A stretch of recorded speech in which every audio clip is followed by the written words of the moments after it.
8 de setembro de 1944, 6h43 da tarde, subúrbio de Londres, Chiswick. Ninguém ouviu nada chegando, nenhum som de motor, nenhum assobio de bomba caindo. Apenas uma explosão que despedaçou 3 casas e matou 3 pessoas instantaneamente. O governo britânico mentiu para a população. Disse que foi vazamento de gás em tubulação. Mas não foi. Foi o primeiro míssil balístico de combate da história. 13 metros de altura. 12 toneladas. Viajando a quase 6.000 km por hora. Caindo do espaço sem qualquer aviso. Os alemães chamavam de Vergeltungswaffe 2. Arma de retaliação 2. V2. Hitler prometeu que ela quebraria a Inglaterra, que forçaria Churchill a negociar paz, que mudaria o curso da guerra quando tudo já parecia perdido. Nos 7 meses seguintes, a Alemanha lançou mais de 3.000 desses mísseis contra cidades aliadas. Eles mataram 9.000 pessoas. A enorme maioria eram civis. Mulheres fazendo compras. Crianças voltando da escola. Idosos em suas próprias casas. Mas tem um número que a propaganda nazista nunca mencionou. Um número que transforma essa história de arma maravilhosa em pesadelo absoluto. Durante esses mesmos 7 meses, 12.000 prisioneiros morreram construindo esses mísseis. Morreram de fome nos túneis subterrâneos onde trabalhavam. Morreram de doenças respiratórias porque não havia ventilação. Morreram de exaustão porque turnos de 12 horas sem comida adequada destroem corpos humanos. Foram executados por guardas da SS quando não conseguiam mais trabalhar. O V2 custou exatamente o mesmo que o Projeto Manhattan, a bomba atômica americana que destruiu Hiroshima e Nagasaki, e forçou o Japão a se render em dias. Mas enquanto a bomba atômica encerrou uma guerra inteira no Pacífico, o V2 não mudou absolutamente nada na Europa. Fábricas britânicas continuaram produzindo tanques. Portos continuaram descarregando suprimentos. Tropas aliadas continuaram avançando sobre Berlim sem um único dia de atraso. A arma mais avançada tecnologicamente da Segunda Guerra Mundial foi também a mais inútil estrategicamente e a mais cara em vidas humanas do próprio lado que a construiu. Esta não é uma história sobre inovação. É sobre o que acontece quando propaganda política substitui análise militar. Quando promessas impossíveis substituem cálculos realistas. Quando engenheiros são forçados a construir monumentos a delírios, em vez de armas que funcionem. E quando isso acontece, quem morre primeiro nunca é o inimigo. São sempre as pessoas mais vulneráveis do seu próprio lado. Tudo começou 12 anos antes, em 1932, quando o exército alemão tinha um problema jurídico interessante. O Tratado de Versalhes proibia a Alemanha de ter artilharia pesada. Nada com alcance superior a 150 quilômetros. Mas o tratado tinha sido escrito em 1919, quando foguetes eram brinquedos de amadores. Ninguém pensou em proibir foguetes porque foguetes não eram armas viáveis. Um jovem capitão chamado Walter Dornberger percebeu essa brecha legal e foi atrás de um estudante de física de 20 anos chamado Werner von Braun. Von Braun já construía foguetes amadores que subiam 90 metros antes de cair no chão. Dornberger ofereceu orçamento militar ilimitado e instalações profissionais. Von Braun aceitou, mas colocou uma condição no acordo. O objetivo final tinha que ser colocar seres humanos no espaço. Exploração científica, viagens interplanetárias, o sonho dele desde criança.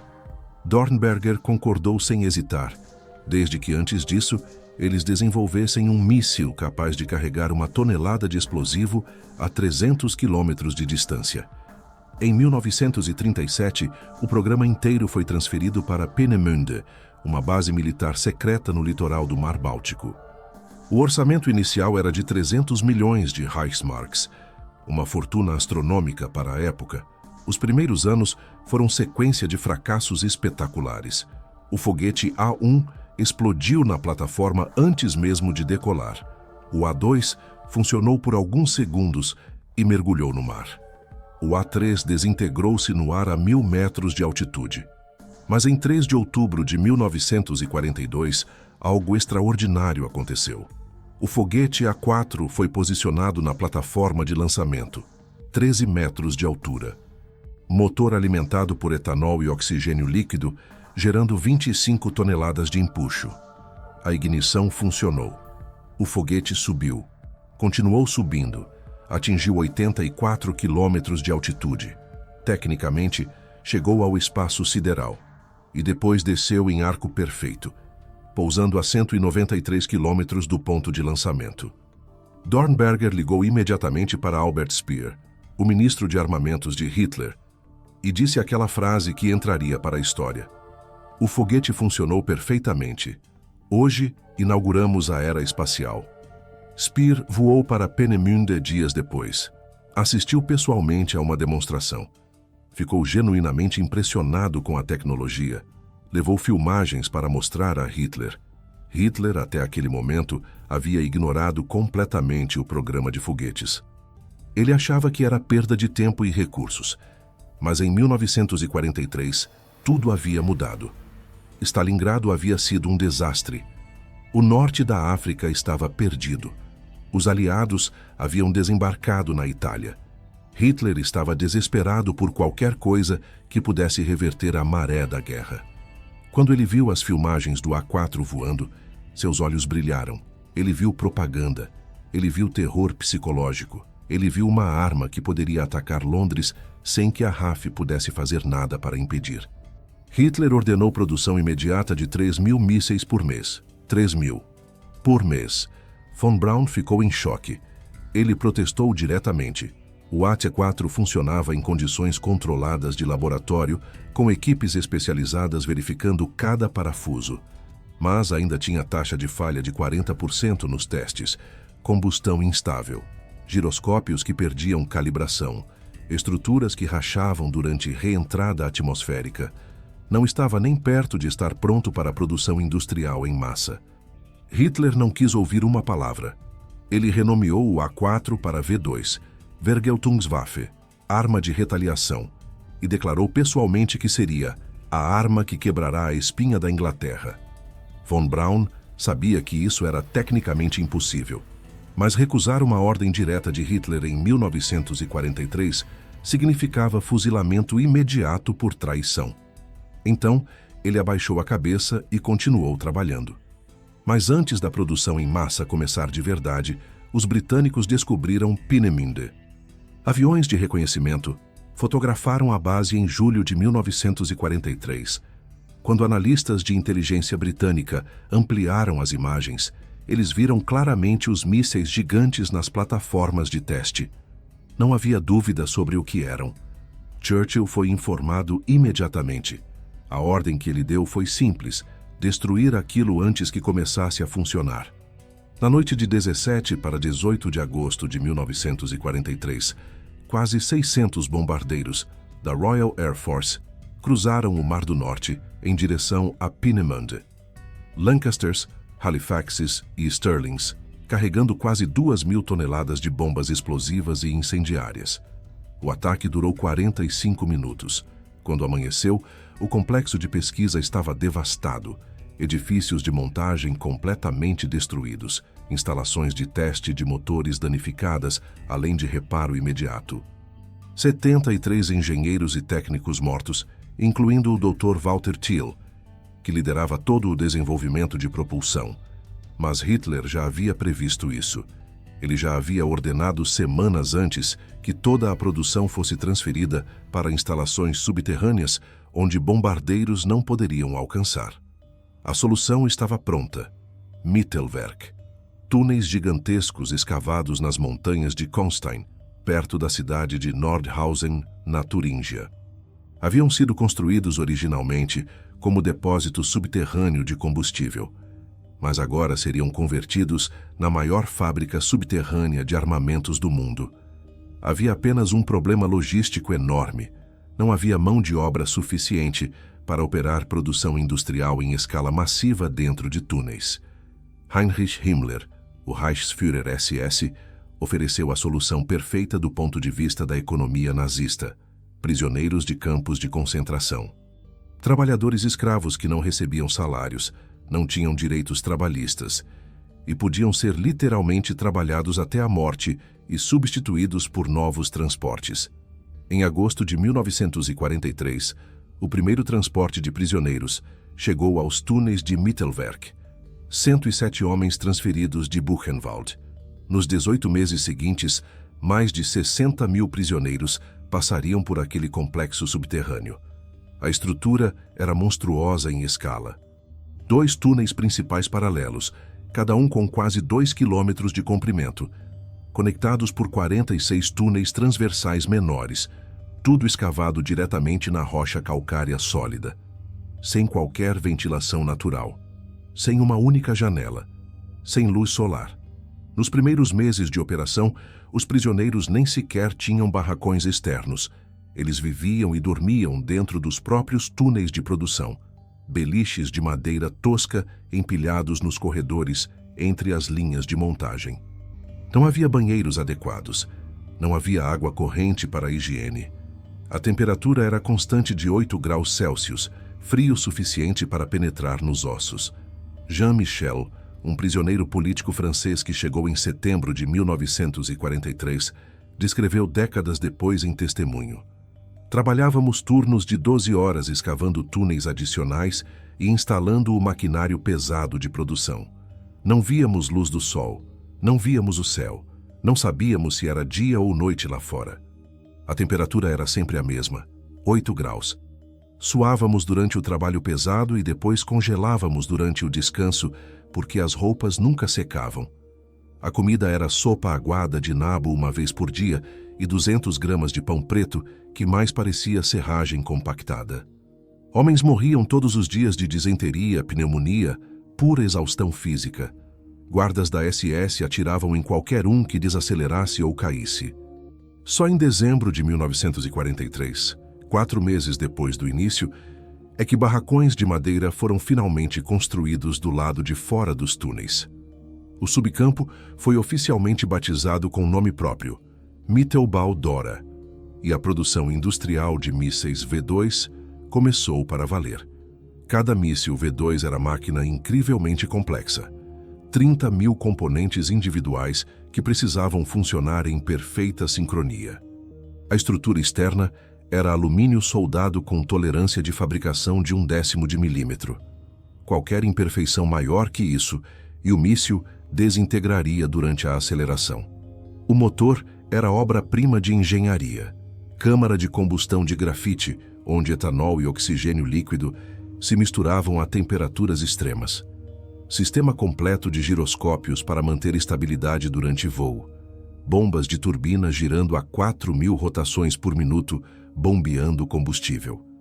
Aletas de direcionamento na cauda controladas por servomotores hidráulicos, respondendo a comandos dos giroscópios. Tanques internos pressurizados, armazenando combustível e oxidante. A linha de produção foi dividida em 52 estágios diferentes, distribuídos ao longo dos túneis. Prisioneiros que tinham formação técnica, engenheiros capturados, mecânicos especializados, técnicos industriais, foram designados para as tarefas de precisão que exigiam conhecimento. Soldagem de estruturas críticas, calibração de instrumentos, montagem de sistemas hidráulicos. Prisioneiros sem qualificação técnica faziam todo o trabalho pesado, transportar componentes que pesavam centenas de quilos, operar guindastes industriais, soldagem básica de partes não críticas. Supervisores técnicos eram todos alemães civis empregados pela Mittelwerk GmbH, a empresa que administrava a produção. Werner von Braun pessoalmente visitava as instalações com regularidade para inspeções de controle de qualidade e resolver problemas técnicos que surgiam. Mas a qualidade era um problema crônico e persistente que nunca foi resolvido. Quando os mísseis eram levados para campos de teste e lançados em condições operacionais reais, a taxa de falha variava entre 25% até 45%, dependendo do lote. Motores explodiam durante ignição. Giroscópios perdiam calibração no meio do voo. Estruturas inteiras rachavam e desintegravam durante reentrada na atmosfera. Alguns engenheiros alemães da Mittelwerk alegaram que prisioneiros estavam deliberadamente sabotando a produção. inserindo defeitos intencionais. A SS levou essas acusações extremamente a sério. Dezenas de prisioneiros foram executados sumariamente, acusados de sabotagem. Enforcamentos públicos dentro dos próprios túneis de produção. Os corpos ficavam pendurados por dias nas vigas de sustentação, como advertência para todos os outros trabalhadores. Mas quando a guerra terminou e engenheiros aliados analisaram a documentação técnica capturada, ficou claro que a esmagadora maioria das falhas não tinha nada a ver com sabotagem intencional. Eram consequência direta e inevitável das condições de trabalho.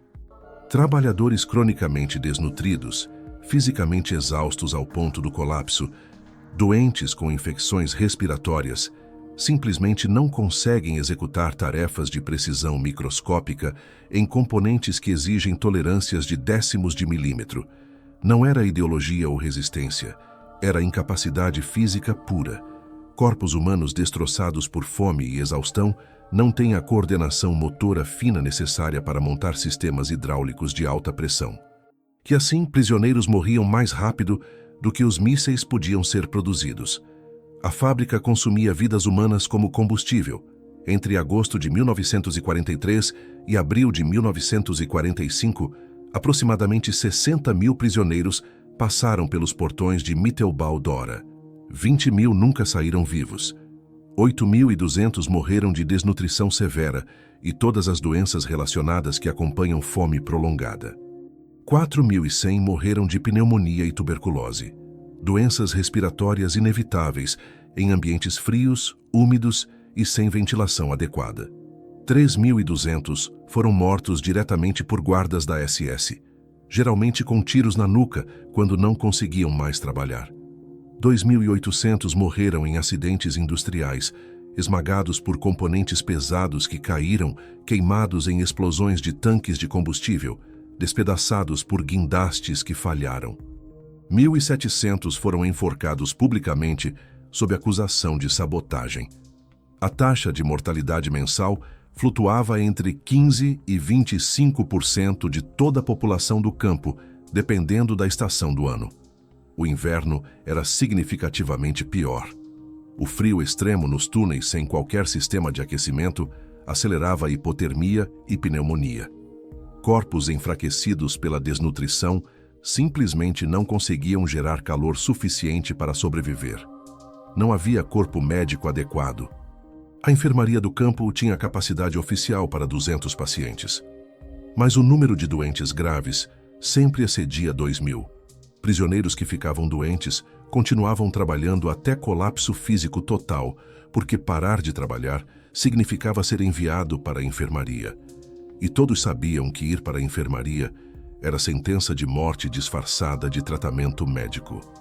Adam Kabala, prisioneiro polonês que sobreviveu, descreveu a rotina diária.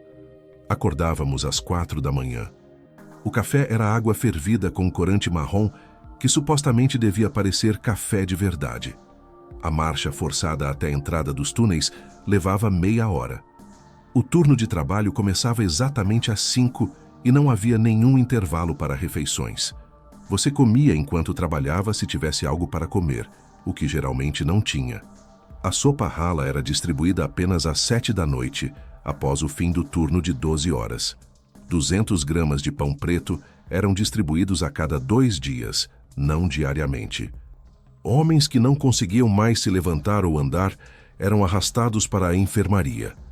Absolutamente ninguém voltava da enfermaria. Era um lugar para morrer, não para se recuperar. Yves Béon, prisioneiro político francês, testemunhou sobre uma execução pública que presenciou em março de 1945. 12 homens foram acusados de sabotagem depois que um lote inteiro de mísseis falhou catastroficamente nos testes de voo. Eles foram enforcados usando guindastes industriais dentro do túnel principal de produção.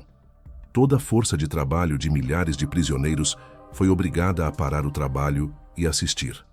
Os corpos ficaram pendurados por 3 dias inteiros, como aviso. O trabalho de produção continuou normalmente diretamente sob os cadáveres balançando. Enquanto tudo isso acontecia nos túneis, os primeiros mísseis operacionais finalmente começaram a ser disparados contra os aliados. 6 de setembro de 1944. O primeiro V2 operacional completo foi lançado do norte da França contra Paris. Falhou completamente. Caiu em campo aberto longe da cidade. 0 baixas. 2 dias depois, 8 de setembro. O segundo míssil foi lançado contra Londres. Esse funcionou. Impacto em Chiswick. 3 civis mortos. E então começou a campanha que duraria 7 meses.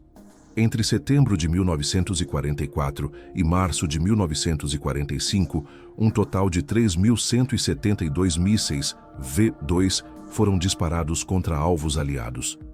1.358 foram direcionados contra Londres e região sudeste da Inglaterra. 1.610 contra Antuérpia, que era o porto de abastecimento mais crítico dos aliados na Europa continental. 204 contra outras cidades menores.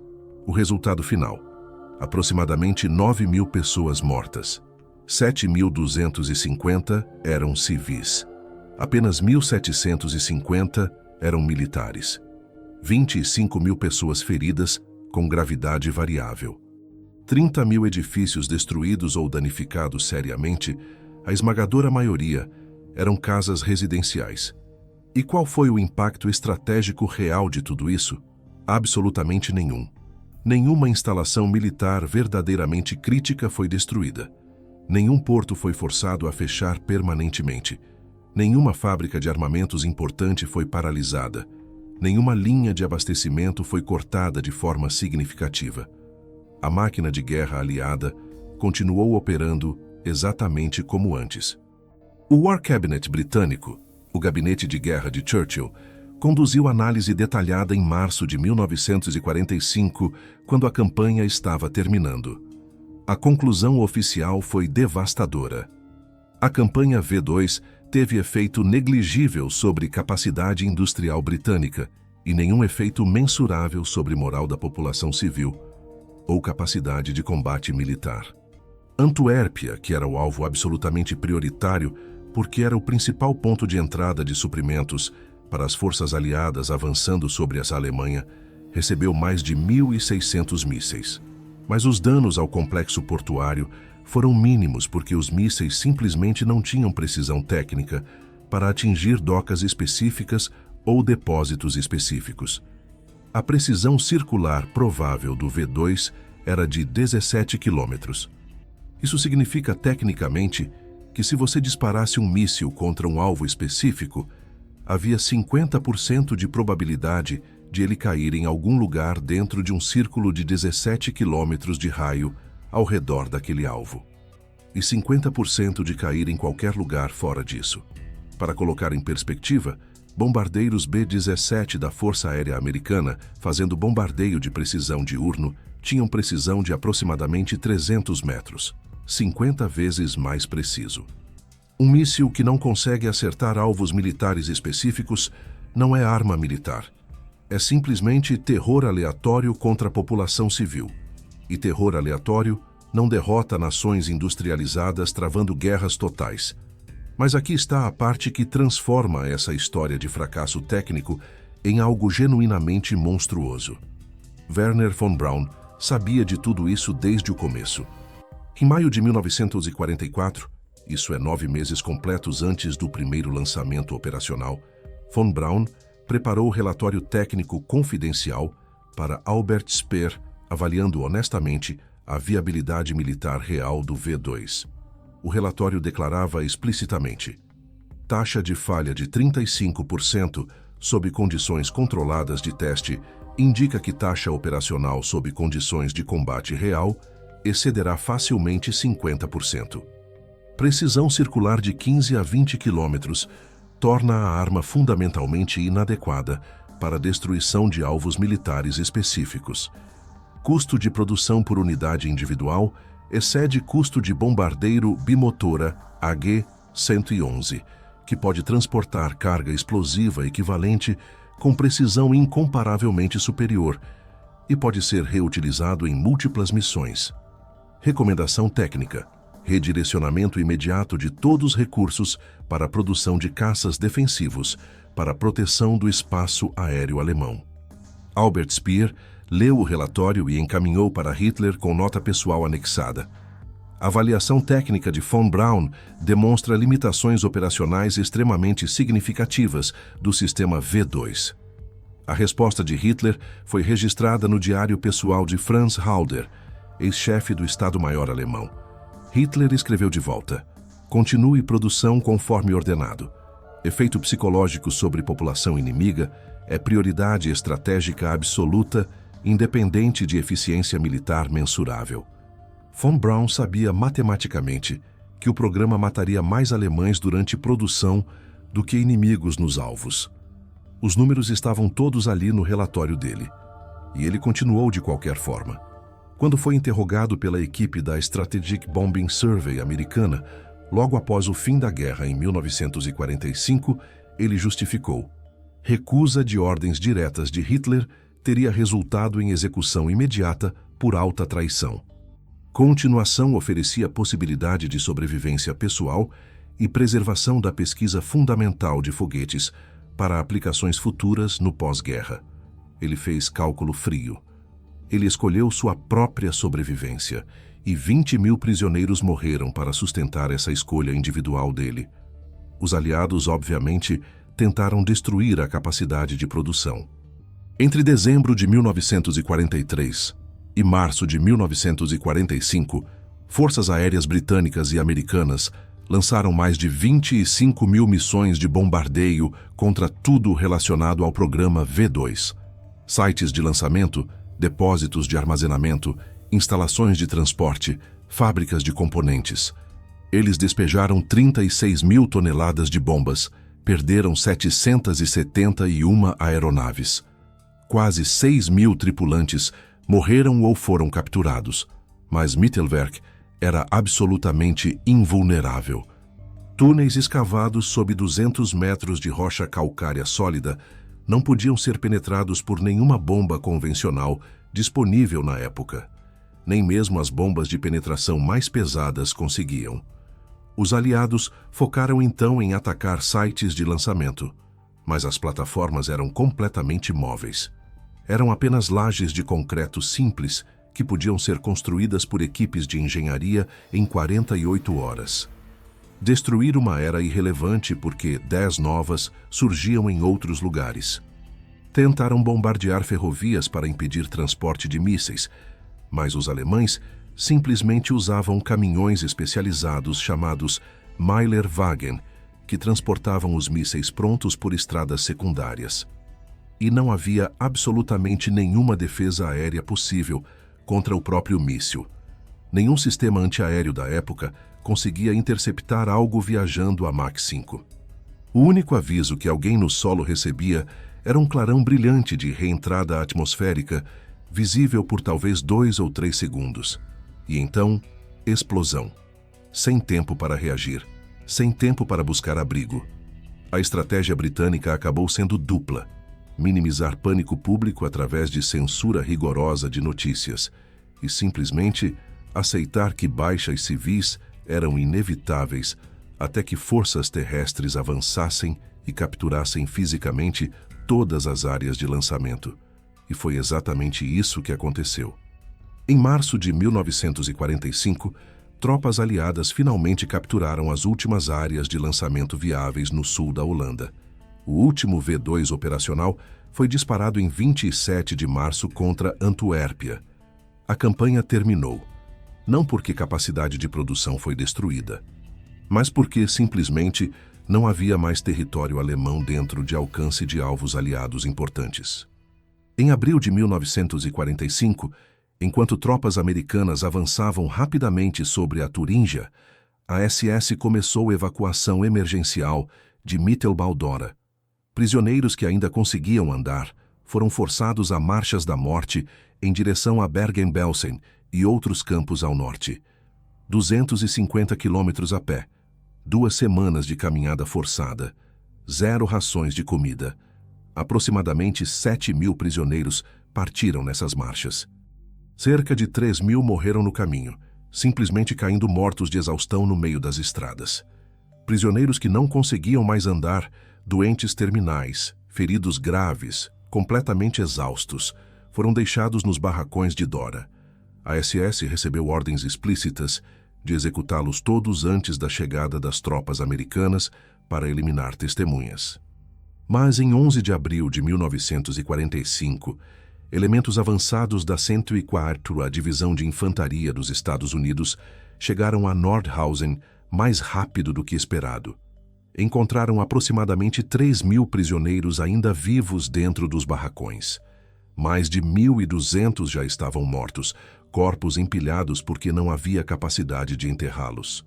Os sobreviventes estavam em condição tão crítica que mal conseguiam levantar a cabeça quando os americanos entraram. O capitão Edward Tenenbaum era oficial médico da 104ª Divisão.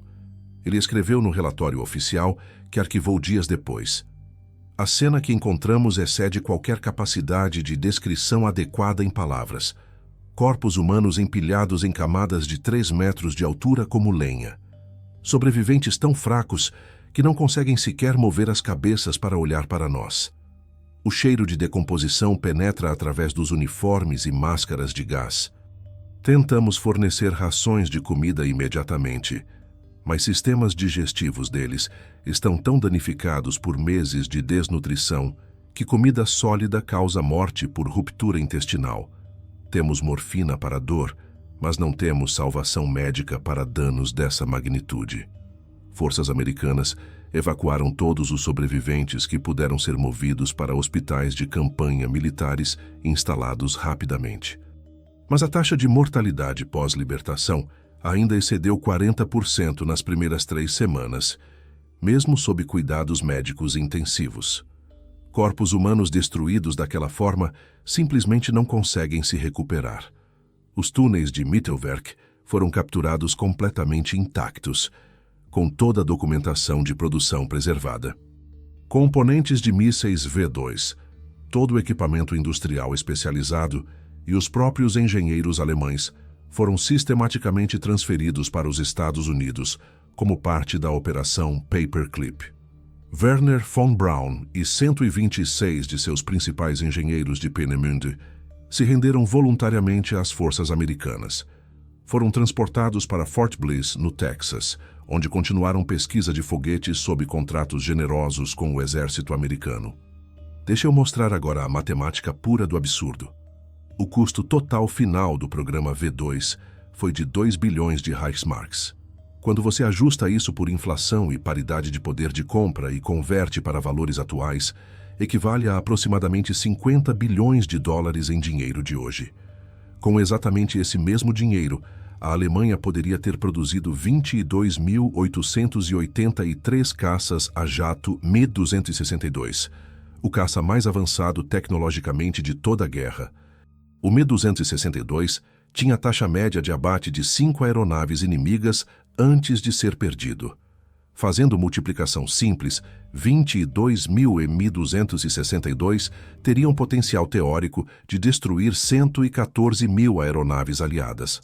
Se esses recursos gigantescos tivessem sido investidos em produção massiva de caças defensivos, em vez de mísseis de vingança inúteis, a Luftwaffe poderia ter mantido superioridade aérea sobre território alemão por mais 6 a 9 meses adicionais.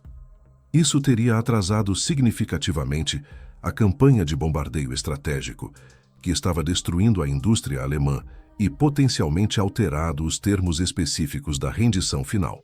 Resultado real do V2: 9.000 mortos. Zero impacto estratégico mensurável. Albert Speer, sempre pragmático, apresentou exatamente essa análise matemática para Hitler em março de 1945, quando já era óbvio que guerra estava perdida. A resposta de Hitler foi registrada no diário pessoal de Speer. A Alemanha não precisa de eficiência. A Alemanha precisa de armas que inspirem terror absoluto na alma dos inimigos. Ideologia havia substituído completamente realidade. Em 1947, 2 anos após o fim da guerra, o Tribunal Militar Internacional de Nuremberg conduziu julgamento específico sobre crimes relacionados a campos de concentração. Mittelbau-Dora e Mittelwerk foram apresentados como evidência central de exploração sistemática de trabalho escravo para a produção de armamentos. Oswald Pohl, que comandava toda a administração econômica da SS, incluindo gestão de trabalho escravo, foi condenado à morte por crimes contra a humanidade. Executado por enforcamento em 1951. Georg Hickey, diretor-geral da Mittelwerk GmbH, foi condenado a 20 anos de prisão. Acabou sendo liberado em 1951, depois de cumprir apenas 4 anos. Arthur Rudolph, diretor de produção que pessoalmente ordenou múltiplas execuções de trabalhadores acusados de sabotagem, não foi julgado em Nuremberg. Ele foi transferido para Estados Unidos sob Operação Paperclip. Trabalhou para a NASA. Tornou-se diretor de projeto do foguete Saturn V, que eventualmente levou humanos à Lua. Só renunciou à cidadania americana em 1984, após investigação detalhada de crimes de guerra, e retornou para a Alemanha, onde morreu. Wernher von Braun nunca foi formalmente acusado de crime algum. Nunca passou um dia sequer em custódia. Tornou-se diretor do Marshall Space Flight Center da NASA. Morreu em 1977 como herói celebrado da corrida espacial. E aqui está a ironia final absolutamente perturbadora de toda essa história. O fracasso militar completo do V2 como arma tornou-se literalmente a fundação do programa espacial moderno. Toda a tecnologia desenvolvida para construir aqueles mísseis, motores de foguete de combustível líquido, sistemas de controle giroscópico, tecnologia de proteção térmica para a reentrada atmosférica, cálculos precisos de trajetória balística, tudo isso foi transferido intacto para programas espaciais americano e soviético. Após captura de Mittelwerk em 1945, forças americanas apreenderam componentes completos suficientes para montar 100 mísseis V2 funcionais, 14 toneladas de documentação técnica detalhada e 126 engenheiros alemães que sabiam como tudo funcionava. Entre 1946 e 1952, 67 V2 capturados foram lançados do White Sands Proving Ground, no Novo México, exclusivamente para testes científicos e coleta de dados. Toda a informação coletada desses lançamentos formou base direta para desenvolvimento do míssil balístico Redstone em 1953, depois o foguete Júpiter em 1957 e, finalmente, a série Saturn de 1961 até 1975. Wernher von Braun pessoalmente liderou o desenvolvimento do Saturn V, que colocou o Apollo 11 na Lua em 1969. A União Soviética executou operação paralela idêntica. Após capturarem instalações de Peenemünde, forças soviéticas apreenderam todo o equipamento restante e recrutaram forçadamente os engenheiros alemães que não conseguiram fugir para o oeste.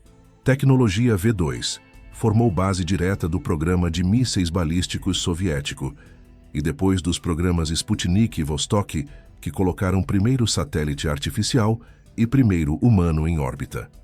A corrida espacial inteira da Guerra Fria entre Estados Unidos e União Soviética foi disputada, usando tecnologia desenvolvida originalmente como arma de terror nazista, construída por trabalho escravo em túneis onde pessoas morriam aos milhares.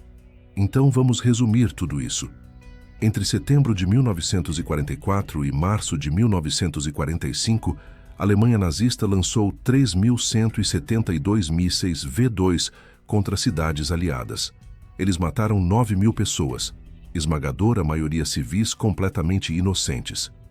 A produção desses mesmos mísseis matou 12.000 prisioneiros trabalhando como escravos nos túneis subterrâneos de Mittelbau-Dora. O programa inteiro custou 2 bilhões de Reichsmarks, investimento financeiro equivalente ao desenvolvimento da bomba atômica americana.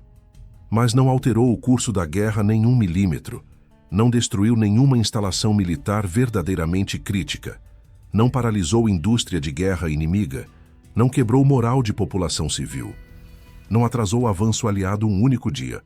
Foi monumento megalomaníaco a delírio político disfarçado de inovação tecnológica revolucionária. Wernher von Braun Visitou pessoalmente os túneis de Mittelbau-Dora, pelo menos 12 vezes documentadas entre 1943 e 1945. Ele viu as condições com próprios olhos. Ele conhecia perfeitamente a taxa de mortalidade.